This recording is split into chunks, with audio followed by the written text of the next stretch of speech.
আসসালামু আলাইকুম বন্ধুরা, কেমন আছেন আপনারা সবাই? আমি কদিন ধরে আমাদের ব্যস্ততার কারণে আপনাকে কারণ লাগে কোনো কথাবার্তা করবার পারি না, যোগাযোগ করবার পারি না। আমাদের ঈদের 2 দিন আগের থেকেই ব্যস্ত আর ব্যস্ত। এই ব্যস্ততা আমাদের আজকে 3টার সময় কমলো। কেমতে ব্যস্ত হইলাম? ওই যে কথায় আছে না, মুরব্বীরা একটা কথা বলছিল যে যেই বেটা বউ নাই কিয়া ওই বেটারা রাস্তায় দাঁড়লে যার দেহে মাগার মনে করে এইটি মনে হয় আমার বউ, দেখলেই মনে করে মাগার এইটি আমার বউ। তেমনি করে বেকার মানুষের কাম নাই কিয়া মনে করেন, বেকার মানুষের যাই পায় হে মাগার খাড়াইবার থাকে। কেমতে খাড়ায়। আরে ঘটনা হইল গিয়া আমগো বাড়িয়ালি মাগার নিজে হয়েছে 5 মন গরু আনছে, একটা 6 মন ওজনের সালার গরু আইনা বাড়ি ভিতরে বান্ধা থুইছে। বান্ধা থুনোর পরে মাগার লাল শাড়ি ফিন্দা গরু সামনে গেছে পান খাইয়া গিয়া, গরুর সামনে গিয়া ব্যাট খাইছে। গরু মাগার লাল কাপড় দেখে উঠছে চেইতে উঠি তো মাগার ঠাস করে দিছে 2টা লাভ দিছে। আর মাগার গেছে গা দড়ি অর্ধেক ছিঁড়া বাড়িয়ালি চিতা হয়ে গেছে গা পইরা মাগার হ্যারে টাইনা মাইনা উড়ে।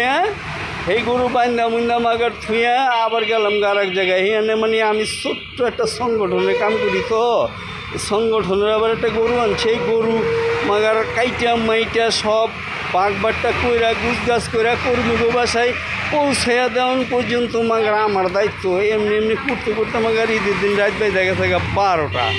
তারপরে কেমনি কী করবো, পরের দিন আবার বাড়িয়ালির এই 6 মন ওজনের গরুটারে দইরা মইরা ফালাইয়া জবাই দিয়া কাইটা মাইটা মানুষের গোস্ত বাগযোগ করে দিয়া এরপরে গিয়ে আমাকে শান্তি হইলাম।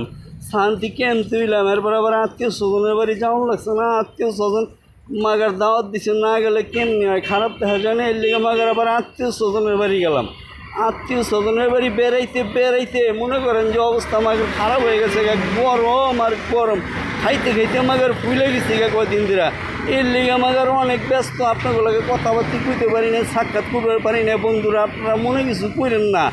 আমি মাগার আজকে ফিরি হয়ে যাম রাত 8টার পরে। আপনার পরিবারে ডুইকিয়া সপ্তের কমেন্টে গিয়া কমেন্ট করুন। সপ্তের পরিবারে গিয়ে কমেন্ট রিপ্লাই করে এককালে মাগার ফাটাই আলাম, ফটাফট করবো। বন্ধুরা, চিন্তা করুন লাগবো না, টেনশন করুন লাগবো না। আমি আপনাগুলোকে আছি, আপনারা আমার লাগে একটু থাইকেন। মাগার আমি এখন রাস্তায় দাঁড়াতেছি আর আপনাগুলোকে কথা কইবার লাগছি।